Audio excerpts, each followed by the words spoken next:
السلام عليكم ورحمة الله تعالى وبركاته. الحمد لله نحمده ونستعينه ونستغفره ونؤمن به ونتوكل عليه ونعوذ بالله من شرور أنفسنا ومن سيئات أعمالنا.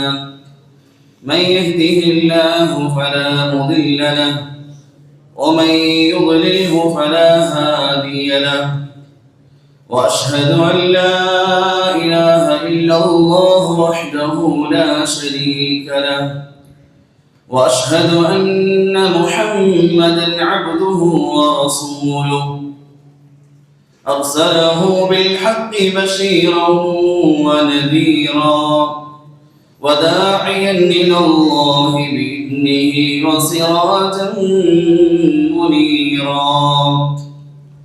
أما بعد، أعوذ بالله من الشيطان الرجيم. بسم الله الرحمن الرحيم. سبحان الذي أسرى بعبده ليلا من المسجد الحرام إلى المسجد الأقصى الذي باركنا حوله لنريه من آياتنا إنه هو السميع البصير.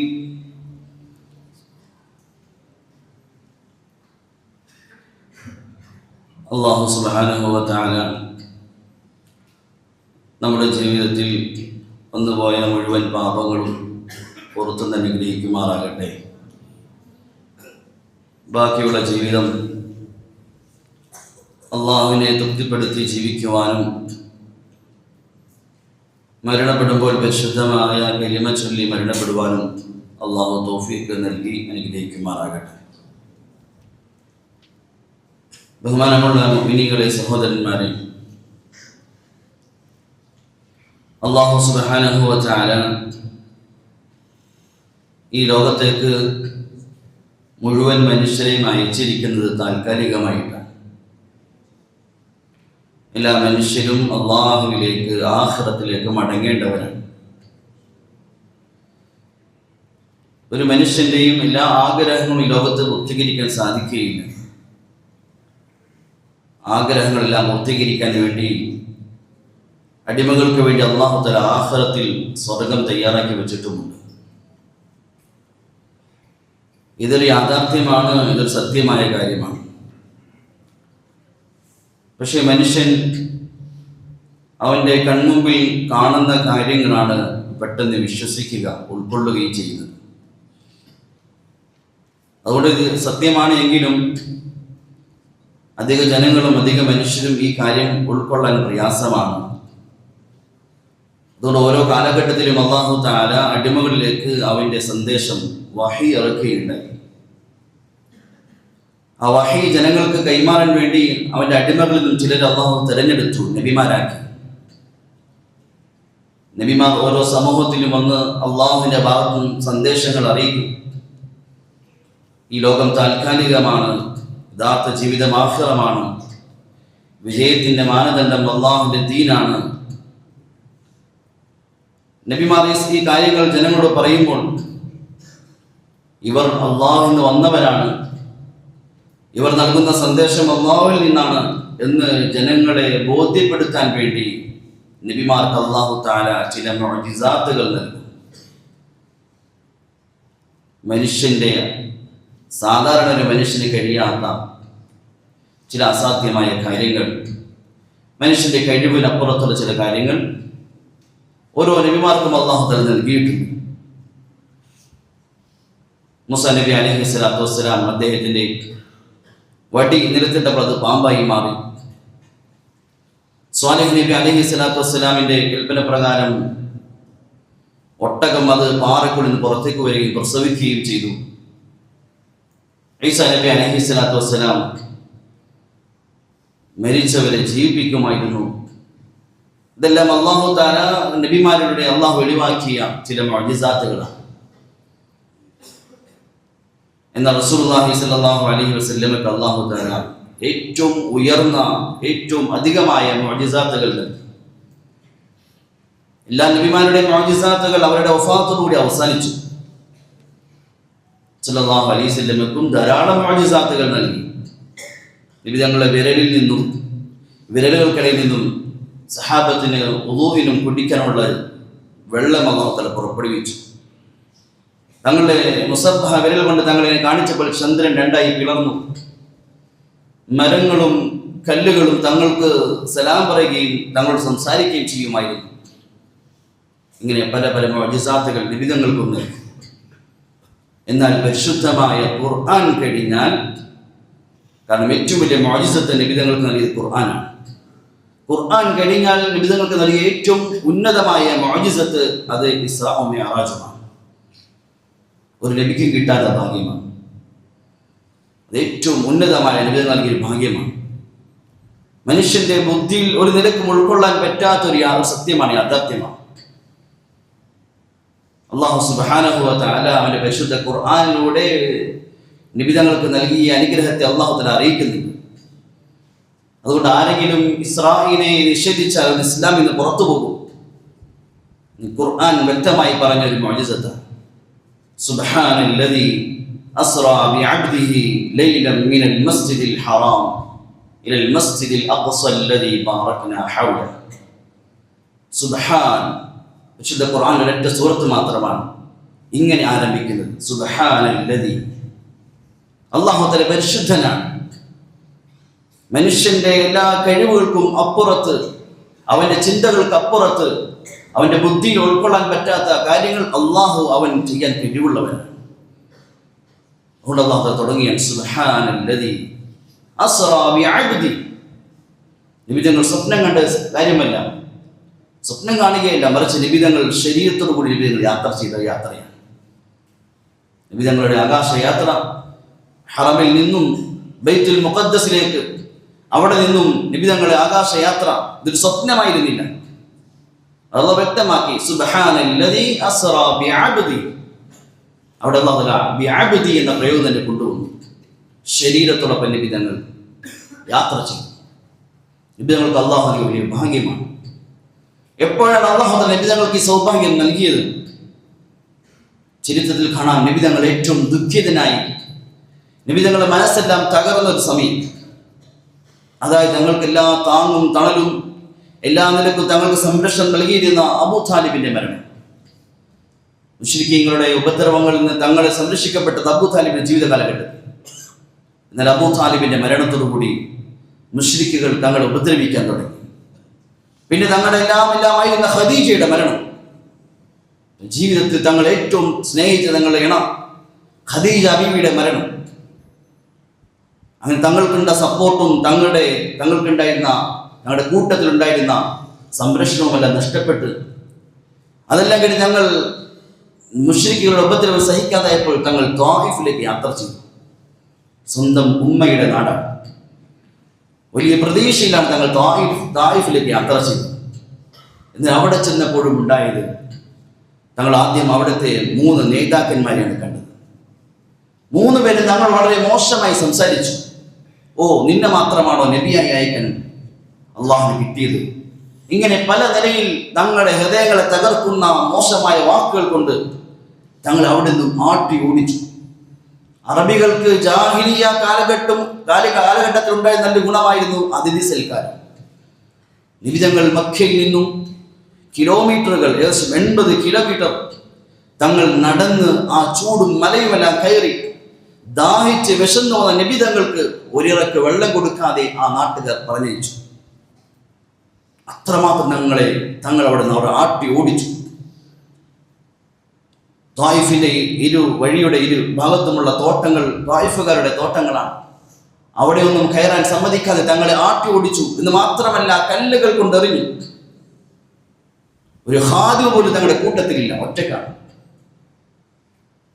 കല്ലുകൊണ്ടെറിഞ്ഞ് ഞങ്ങൾ രക്തമൊലിച്ചു. 1, 2, 3 കല്ലുകൾ കൊണ്ട് എറിഞ്ഞാൽ രക്തമൊലിക്കുകയില്ല. എത്രമാത്രം ഏറുകൊണ്ടിട്ടുണ്ടാകും. രക്തമൊലിച്ച് തങ്ങളുടെ ചെരിപ്പും തങ്ങളുടെ പാദവും തമ്മിൽ ഒട്ടിപ്പോകുന്ന അവസ്ഥയിൽ രക്തമൊലിച്ചു. ക്ഷീണിതനായി ആ അവസ്ഥ കണ്ട് അന്ന് ആകാശ ലോകത്തുള്ള മലക്കിടത്തര കരഞ്ഞിട്ടുണ്ടാകും.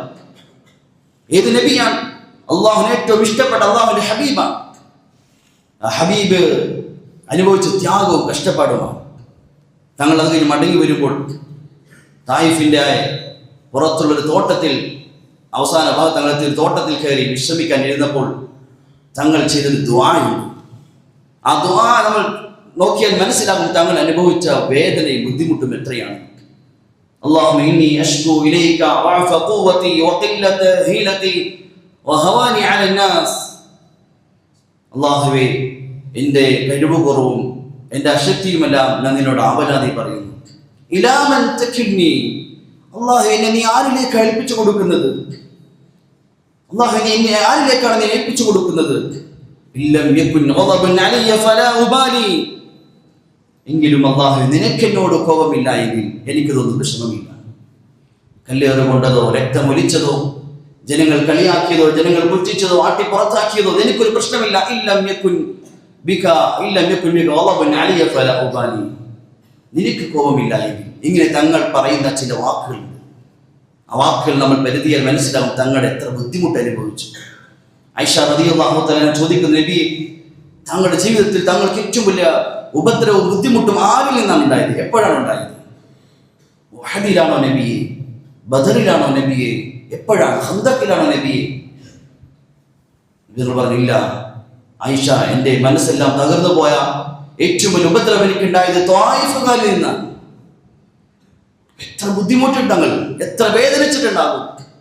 ഇതെല്ലാം നടക്കുന്ന ഒരു വർഷത്തിലാണ് അബൂ താലിബിന്റെ മരണം, അതുപോലെ തങ്ങൾക്ക് ഖദീജയുടെ മരണം, ഈ ത്വായിഫുകാരുടെ ഉപദ്രവം. അതുകൊണ്ട് ആ വർഷത്തിന് ചരിത്രത്തിൽ ആമുൽ ഹുസ്ൻ, ദുഃഖത്തിന്റെ വേദനയുടെ വർഷം എന്നാണ് അറിയപ്പെടുന്നത്. അങ്ങനെ തങ്ങൾ ദുഃഖിതനായി തകർന്ന് തങ്ങൾ കഴിഞ്ഞുകൂടുമ്പോഴാണ് അല്ലാഹു തആല ജിബ്രീൽ അലൈഹിസ്സലാമിനെ പറഞ്ഞയച്ചു. നബിതങ്ങളെ, എൻ്റെ നബിയെ, എൻ്റെ ഹബീബിനെ കൊണ്ടുവരും. ജിബ്രീൽ അലൈഹിസ്സലാം വന്നു നബിതങ്ങളുടെ അടുക്കൽ. ബുറാഖ് എന്ന വാഹനവുമായി തങ്ങളുടെ മുന്നിൽ വന്നു. നബി, വാ, വരി, അള്ളാഹുവിനെ കാണണ്ടേ, അള്ളാഹു ക്ഷണിക്കുന്നു താങ്കളെ. ചരിത്രത്തിൽ കാണാം, നബി തങ്ങളെ പരിശുദ്ധമായ കഅബയുടെ ഹത്തീമിൽ കൊണ്ടുപോയി. കഅബയുടെ ഉൾഭാഗം തന്നെയാണ്.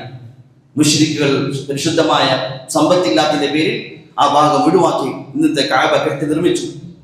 അവിടെ നിന്ന് തങ്ങളെ ബുറാഖിൽ നിന്നും ഏകദേശം 40 ദിവസത്തെ വഴിദൂരമുള്ള ബൈത്തുൽ മുഖദ്ദസിലേക്ക് നിമിഷ നേരങ്ങൾ കൊണ്ട് തങ്ങൾ ബൈത്തുൽ മുഖദ്ദസിൽ, അവിടെ തങ്ങൾ സല്ലല്ലാഹു അലൈഹി വസല്ലം വാഹനത്തെ ബന്ധിച്ചു. പിന്നെ തങ്ങൾ അമ്പിയാക്കളുടെ റൂഹുകളെ ഇമാമായി തങ്ങൾ നമസ്കരിച്ചു. അവിടെ നിന്നും അല്ലാഹു തആല അവന്റെ ഖുദ്റത്ത് കൊണ്ട് ആകാശത്ത് തങ്ങളെ കൊണ്ടുപോവുകയാണ്. ജിബ്രീൽ അലൈഹിസ്സലാത്തു വസ്സലാമിന്റെ ചിറകിലല്ല, ബുറാഖിലല്ല, ബുറാഖിനെ ബൈത്തുൽ മുഖദ്ദസിൽ ബന്ധിച്ചു.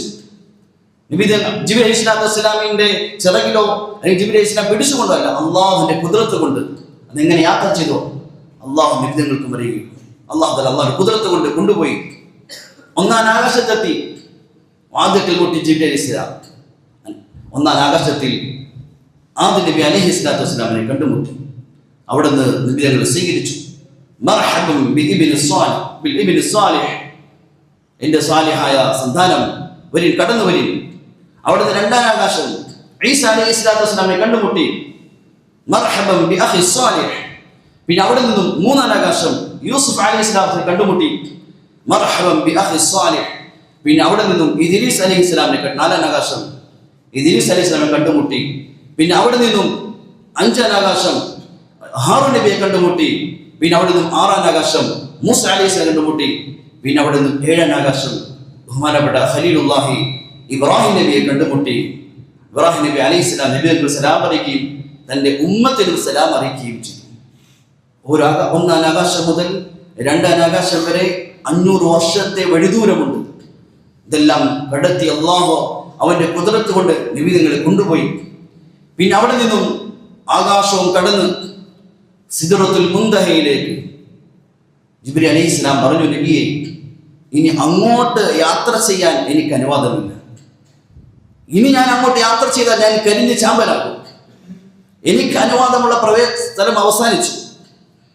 തങ്ങൾ ഒറ്റയ്ക്ക് തന്നെ അള്ളാഹുവിന്റെ ലിഖാഇൽ അള്ളാഹുവിനെ കണ്ടുമുട്ടാൻ കൊള്ളി. അള്ളാഹുവിനെ കാണുമ്പോൾ തങ്ങൾ പറയേണ്ട വചനങ്ങളെയും പഠിപ്പിച്ചു കൊടുത്തു. അത്തഹിയാതു വൽ മുബാറകാതു അസ്സലവാതു തയ്യിബാതു ലില്ലാഹ്.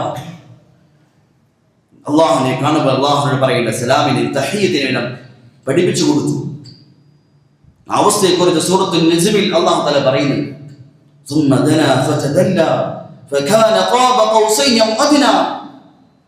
നിബിതങ്ങൾ അല്ലാഹുവുമായി അടുത്തു, വളരെ അടുത്തു. എങ്ങനെ അടുത്തു ആർക്കും അറിയില്ല. എത്ര സുന്ദരമായ നിമിഷമായിരിക്കും, എത്ര ആനന്ദകരമായ സമയമായിരിക്കും.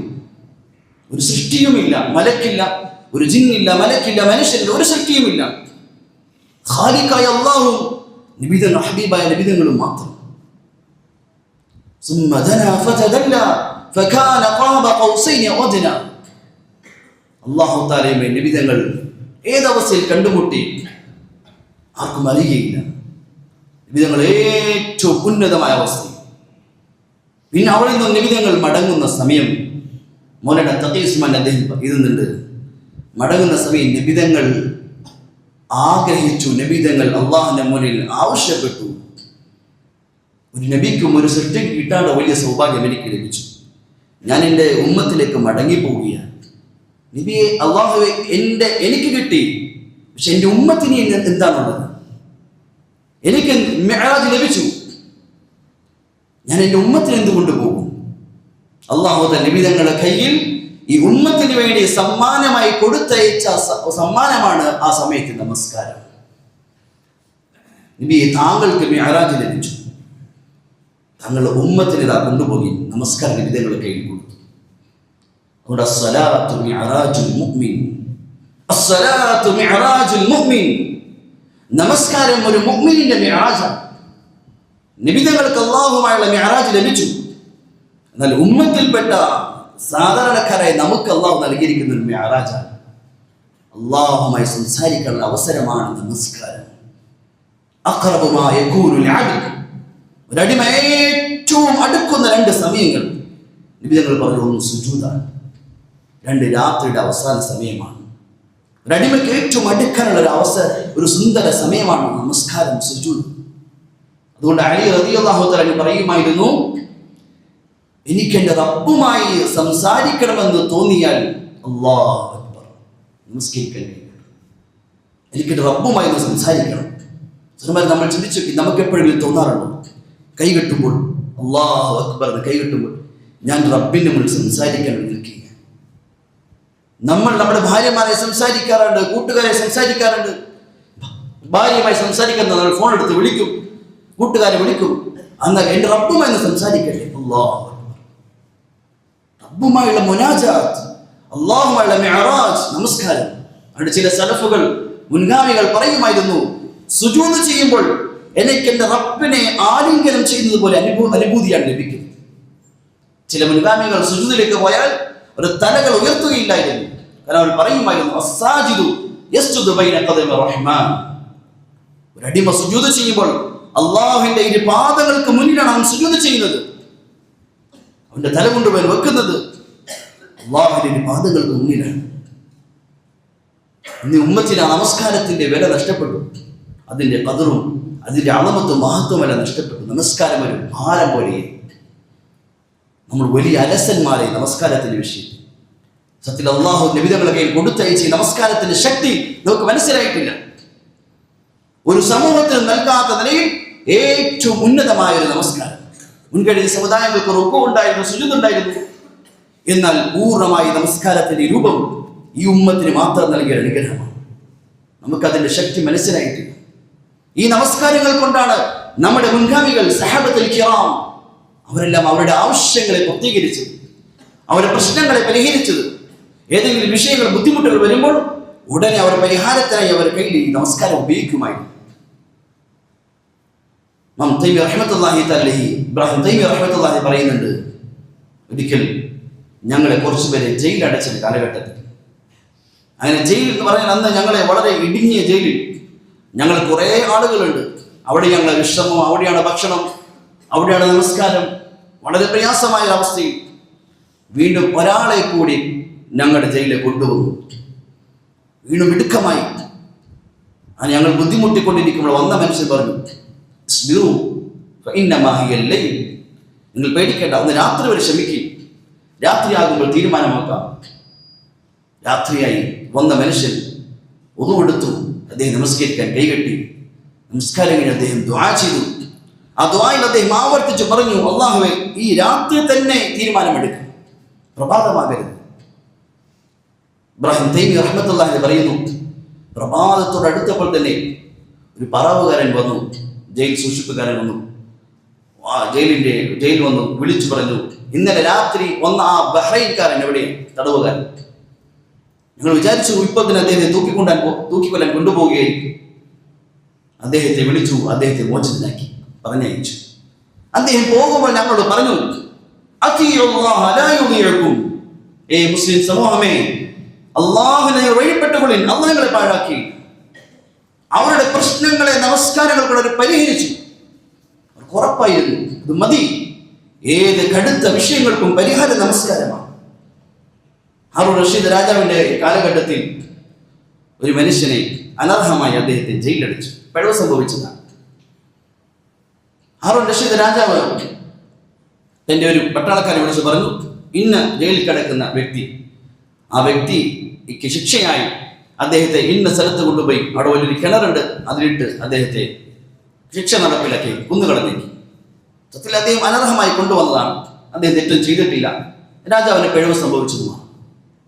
അങ്ങനെ അദ്ദേഹത്തെ കൊണ്ടുപോയി പട്ടാളക്കാർ കൊണ്ടുപോയി അദ്ദേഹത്തെ കൊണ്ടുപോയി കൊല്ലാൻ വേണ്ടി വിധിക്കാൻ പോകുന്ന അവസാന സമയം അദ്ദേഹം പറഞ്ഞു, ഇനി ഒന്ന് 2 റക്അ നമസ്കരിക്കുന്ന അവസരം തരും, 2 റക്അ നമസ്കരിക്കട്ടെ. അദ്ദേഹം 2 റക്അ നമസ്കരിച്ചു, ദുആ ചെയ്തു. ചരിത്രത്തിൽ കാണാം, ശക്തമായ കാറ്റടിച്ച് വീശി. പട്ടാളക്കാർക്ക്, സൈന്യത്തിന് ഇദ്ദേഹത്തെ തിരിച്ചറിയാൻ പറ്റാത്തതിൽ ശക്തമായ കാറ്റടിച്ച് വീശി. കുറെ സമയങ്ങൾ കഴിഞ്ഞു. അവരെല്ലാം കഴിഞ്ഞ് നോക്കുമ്പോൾ ഇദ്ദേഹത്തെ കാണുന്നു. അള്ളാഹു അദ്ദേഹത്തെ രക്ഷപ്പെടുത്തി. ഹാറൂൺ റഷീദ് രാജാവിന്റെ കാര്യം ഒന്ന് പറഞ്ഞു. അദ്ദേഹം പറഞ്ഞു, പിഴവ് സംഭവിച്ചത് അള്ളാഹുവിന്റെ സഹായം ഇറങ്ങിയതാണ് എന്ന് പറയുകയും ചരിത്രത്തിൽ കാണാം. പിന്നെ ഹാറൂൺ റഷീദ് രാജാവ് എപ്പോൾ ദുആ ചെയ്യുമ്പോഴും ഈ ചെറുപ്പക്കാരന് വേണ്ടി ദുആ ചെയ്യുന്നു, തന്നെ പിഴവ് മോചനാകാൻ വേണ്ടി. നമസ്കാരം കൊണ്ടൊരു കാലഘട്ടത്തിൽ മുസ്ലിമീങ്ങൾ പ്രശ്നങ്ങൾ പരിഹരിക്കുമായി. എന്നാ നമസ്കാരം നമുക്ക് ഭാരമായി മാറി, അതിന്റെ രസം നഷ്ടപ്പെട്ടു. സഹാബാക്കൾ നമസ്കരിച്ച് ആസ്വദിക്കുകയും നാം ഭക്ഷണം കഴിച്ചും മറ്റും ആസ്വദിക്കുന്നത് പോലെ ബഹുമാനപ്പെട്ട സഹാബത്തുൽ കിറാം നമസ്കാരം കൊണ്ട് അനുഭൂതി, അതിന്റെ രസം അനുഭവിക്കുകയും. അബൂ റൈഹാന എന്ന് പറയുന്ന സഹാബി അള്ളാഹുവിന്റെ ദീന്റെ വഴിയിൽ നീണ്ട കാലഘട്ടം യാത്ര ചെയ്ത് മടങ്ങി വന്നു. കുറേ നാളിന് ശേഷം മടങ്ങി വീട്ടിൽ വന്നതാണ്. ഭാര്യയോട് പറഞ്ഞു, ഞാൻ ഇപ്പോൾ വരാം, 2 റക്അ നമസ്കരിച്ചിട്ട് ഇപ്പോൾ വരാം. നീണ്ട കാലം കഴിഞ്ഞ് തിരിച്ച് വീട്ടിൽ വന്നതാണ്. ഭാര്യക്കും കാണാൻ കൊതിയുണ്ട്, ഭർത്താവിനും കാണാൻ കൊതിയുണ്ട്. 2 റക്അ നമസ്കരിച്ച് ഇപ്പോൾ വരാം. നമസ്കരിക്കാൻ കൈകെട്ടി. പക്ഷെ നമസ്കാരം പിന്നെ നീണ്ട് സുബഹിയുടെ ബാങ്ക് വരും. ഇത് കേൾക്കുമ്പോൾ നമ്മുടെ ബുദ്ധികൾക്ക് ഉൾക്കൊള്ളാൻ പറ്റുന്നില്ല. നമ്മുടെ കളികൾ കണ്ടും മൊബൈൽ കണ്ടും രാത്രി പൂർത്തിയാക്കിയ രാത്രികളുണ്ട്. പക്ഷേ നമസ്കരിച്ച് രാത്രി എങ്ങനെ? പ്രഭാതമായപ്പോൾ ഭാര്യ ചോദിച്ചു, എന്ത് പറ്റി, നിങ്ങൾക്ക് എന്ത് സംഭവിച്ചു, ഇതെന്താണ്? ഭാര്യയോട് കടമകളൊന്നുമില്ലേ? നീ മാപ്പാക്കി. കൈകെട്ടി ഞാൻ സ്വർഗത്തിന്റെ ചില ആയത്തുകൾ ഓതി അതിലങ്ങ് ലയിച്ചു പോയി. 1-2 സംഭവങ്ങളല്ല, സഹാബത്തിന്റെ എണ്ണിയാതെ സംഭവങ്ങൾ. അവർക്ക് അതിന്റെ രസം കിട്ടി, ആനന്ദം കിട്ടി, അതിന്റെ അനുഭൂതി കിട്ടി. സഹോദരന്മാരെ, നബിതങ്ങൾ നമുക്ക് വേണ്ടി കൊണ്ടുവന്ന ഏറ്റവും ഉയർന്ന സമ്മാനമാണ് നമസ്കാരം. നബിതങ്ങൾ തങ്ങൾക്ക് ലഭിച്ച മിഅ്റാജ്, എന്നാൽ എൻ്റെ ഉമ്മത്തിന് ഒന്നും ലഭിച്ചില്ലല്ലോ എന്ന വിഷമത്തിൽ അള്ളാഹുവിന് മുന്നിൽ ചോദിച്ചു വാങ്ങിച്ചു കൊണ്ടുവന്ന ഒരു ഉയർന്ന സമ്മാനമാണ് ഈ നമസ്കാരം. പക്ഷെ ഇന്ന് ഉമ്മത്ത് ഈ നമസ്കാരത്തിന്റെ വിഷയത്തിൽ ഗഫ്ലത്തിലാണ്. പ്രത്യേകിച്ച് നമ്മുടെ മക്കൾ, യുവാക്കൾ, പഠിക്കാനും സ്കൂളുകളും കോളേജും മക്കൾ, എത്ര വാപ്പമാർ ചോദിക്കാറുണ്ട്, മോനെ നീ ളുഹർ നമസ്കരിച്ചു, നീ അസ്ർ നമസ്കരിച്ചു? ഉമ്മത്തിൽപ്പെട്ട വലിയൊരു ശതമാനം യുവാക്കളും യുവതികളും ളുഹറും അസ്റും നമസ്കരിച്ചത് വർഷങ്ങളായിട്ടുണ്ടാകും. നിങ്ങൾ നിങ്ങളുടെ മക്കളോട് ചോദിച്ചു നോക്കി, സുബഹി നമസ്കരിച്ച് എത്ര മക്കൾ എത്ര വർഷങ്ങളായിട്ടുണ്ടാവും? സുബഹിയുടെ ജമാഅത്തിൽ നമ്മുടെ പള്ളികളിൽ എത്ര യുവാക്കളുടെ സഫുകളെ കാണാം, എത്ര ചെറുപ്പക്കാരെ എണ്ണാൻ സാധിക്കും. നമസ്കാരത്തിന്റെ വിഷയത്തിൽ ഉമ്മത്തിൽ വലിയ വീഴ്ച സംഭവിച്ചു. ഏത് നമസ്കാരമാണ്? അള്ളാഹുയുടെ നിമിതങ്ങൾ ചോദിച്ചു വാങ്ങിച്ചു കൊണ്ടുവന്ന സമ്മാനമാണ്. ഞങ്ങൾ സല്ലല്ലാഹു അലൈഹി വസല്ലം ഇസ്രാഈന്റെ ആകാശ യാത്ര കഴിഞ്ഞ് തങ്ങൾ പ്രഭാതത്തിൽ തിരിച്ചെത്തി. സഹാബത്തിന് മുന്നിൽ നടന്ന യാത്രയെ വിവരിച്ചു. തങ്ങൾ കണ്ട യാഥാർത്ഥ്യങ്ങൾ കാര്യങ്ങളും നിബിധങ്ങൾ സഹാബത്തിന് വിവരിച്ചു. മുനാഫികളും മുശ്രിക്കുകളും ഈ കാര്യങ്ങൾ കേട്ടു. അവർ ചിരിക്കാനും കളിയാക്കാനും തുടങ്ങി. ഇപ്പോൾ നിങ്ങളുടെ പ്രവാചകൻ ഇത്രയെല്ലാം കാര്യം ഇത്ര നാൾ പറഞ്ഞത് വലിയൊരു അത്ഭുതം പറയുന്നു. ഒരൊറ്റ രാത്രി കൊണ്ട് ബൈത്തുൽ മുഖദ്ദസിൽ പോയി അവിടുന്ന് 7 ആകാശം കടന്ന് യാത്ര ചെയ്ത് മടങ്ങി സുബഹിക്കെത്തി. ബൈത്തുൽ മുഖദ്ദസിലേക്ക് 40 ദിവസത്തെ വഴിദൂരമുണ്ട്. അതെല്ലാം കടന്ന് വീണ്ടും ആകാശത്തും പോയി തിരിച്ചു വന്നു എന്ന് അബൂബക്കർ റളിയല്ലാഹു തആല അടുക്കൽ വന്ന് പറഞ്ഞു, നിന്റെ സഹോദരൻ നിന്റെ കൂട്ടുകാരൻ പറഞ്ഞ് കേട്ടില്ലേ? തങ്ങൾ അങ്ങനെ പറഞ്ഞോ? പറഞ്ഞുവെങ്കിൽ ഞാൻ വിശ്വസിക്കുന്നു. സഹാബത്ത് അങ്ങനെയായിരുന്നു. അവരുടെ ബുദ്ധിയിലും ലോജിക്കിലും വെച്ചല്ല, അവരുടെ ബുദ്ധിയിലിട്ട് അതിനെ ഫിൽറ്റർ ചെയ്തല്ല ദീൻ വിശ്വസിക്കരുത്. നിബിധങ്ങൾ നിബിധങ്ങൾ പറഞ്ഞു, അല്ലാഹ് പറഞ്ഞത് കേട്ടാൽ അവർ അന്ധമായി വിശ്വസിക്കും. ഇതാണ് മുസ്ലിം. മുസ്ലിം എന്ന് പറഞ്ഞാൽ തന്റെ ബുദ്ധിയെ അടിസ്ഥാനമാക്കി വിശ്വസിക്കുന്നവനല്ല, ബുദ്ധിയിൽ ഉൾക്കൊള്ളുന്നത് അതല്ല മുസ്ലിം. മുസ്ലിം എന്ന് പറഞ്ഞാൽ അള്ളാഹുവിന്റെ വചനവും നിബിധങ്ങളുടെ വചനത്തിന് മുന്നിൽ പിന്നെ അന്ധമായി അതിനെ വിശ്വസിക്കും. അള്ളാഹുവിന്റെ പരിശുദ്ധമായ ഖുർആനിന്റെ ആയത്ത് കൊണ്ട് രസായ കാര്യമാണ് ഈ ആകാശം. അത് നിഷേധിച്ചാൽ ഇസ്ലാമിൽ നിന്ന് പുറത്തു പോകും. അതുകൊണ്ട് ഈ ഇസ്രാഈലിന്റെ മിഅ്റാജിന്റെ ഈ ചരിത്രം നമുക്ക് നൽകുന്ന ഒരു സന്ദേശമാണ്. ഒരിക്കലും ഒരു പ്രശ്നത്തിലും നിരാശപ്പെട്ടു പോകരുത്. എത്ര പ്രതിസന്ധികൾ ബുദ്ധിമുട്ട് വന്നാലും അല്ലാഹു തആല ഉടനെ അതിന് ഖൈർ പകരം തരും. തങ്ങളുടെ വിഷമവും ബുദ്ധിമുട്ടും വേദനയും, അബൂ താലിബിന്റെ മരണം, ഖദീജയുടെ മരണം, പിന്നെ തായിഫുകാരുടെ ഉപദ്രവം, ഇതെല്ലാം തങ്ങൾ വിഷമിച്ച് നിൽക്കുമ്പോഴാണ് അല്ലാഹു തആല അതിന് പകരമായി ഏറ്റവും വലിയ സമ്മാനം കൊടുത്തത്. ഇന്ന മഅൽ ഉസ്രി യുസ്റ. എല്ലാ ബുദ്ധിമുട്ടിന് ശേഷം അല്ലാഹു അതിന് എളുപ്പമുണ്ടാകും. ഉലമാക്കൾ പറയാറുണ്ട്, അല്ലാഹു തആല ഏതെങ്കിലും ഹിക്മത്തിന്റെ പേരിൽ ഒരു വാതിൽ അടച്ചു കളഞ്ഞാൽ നിരാശപ്പെട്ടു പോകരുത്. അവന്റെ കുദറത്ത് കൊണ്ട് ആയിരക്കണക്കിന് വാതിൽ അവ തുറക്കുന്നവനാണ്. എന്തെങ്കിലും പ്രശ്നങ്ങൾ വന്നു, ബുദ്ധിമുട്ട് വന്നു, നിരാശപ്പെടരുത്. അല്ലാഹു തആല കഴിവുള്ളവനാണ്. അല്ലാഹു തആല ഒരു ബുദ്ധിമുട്ട് കൊണ്ടുവന്നാൽ 2 എളുപ്പം അതിന് പകരം നൽകും. എപ്പോഴാണ് അള്ളാഹുവിനെ തൃപ്തിപ്പെടുത്തി ജീവിക്കുകയാണെങ്കിൽ, ദീനനുസരിച്ച് ജീവിക്കുകയാണെങ്കിൽ തീർച്ചയായിട്ടും അള്ളാഹുവിന്റെ സഹായം ലഭിക്കും എന്ന് വ്യക്തമായ തെളിവാണ് ഇസ്രാഈലിന്റെ മിഅ്റാജിന്റെ സന്ദേശം. നമ്മുടെ ജീവിതത്തിൽ നമുക്ക് ഒരിക്കലും നിരാശയില്ല. ഒരു മുസ്ലിം നിരാശനാവുകയില്ല. മുസ്ലിമിന്റെ ഹൃദയം തകരുകയില്ല. മുസ്ലിം വേദനിക്കുകയില്ല. മുസ്ലിം അസ്വസ്ഥനാവുകയില്ല. എന്റെ റബ്ബ് എന്റെ പ്രശ്നത്തിന് പരിഹാരം നൽകാൻ കഴിവുള്ളവനാണ്. എത്ര വലിയ പ്രശ്നങ്ങൾ വന്നാലും ബുദ്ധിമുട്ടുകൾ വന്നാലും ആ പ്രശ്നങ്ങളെ നോക്കിയിട്ട് പറയും, ഇതിനേക്കാൾ വലിയൊരു റബ്ബ് എനിക്കുണ്ട്, ആ റബ്ബന്റെ പ്രശ്നങ്ങൾ പരിഹരിക്കും. ഇങ്ങനെ അല്ലാഹുവിലേക്ക് തിരിയാനുള്ള ഒരു സന്ദേശമാണ് ഇസ്രാഉം മിഅ്റാജും നൽകുന്നത്. അല്ലാഹു തആല കാര്യങ്ങൾ മനസ്സിലാക്കി അമൽ ചെയ്യാൻ തൗഫീഖ് ചെയ്യുമാറാകട്ടെ. വആഖിറു ദഅവാനാ അൽഹംദുലില്ലാഹി റബ്ബിൽ ആലമീൻ.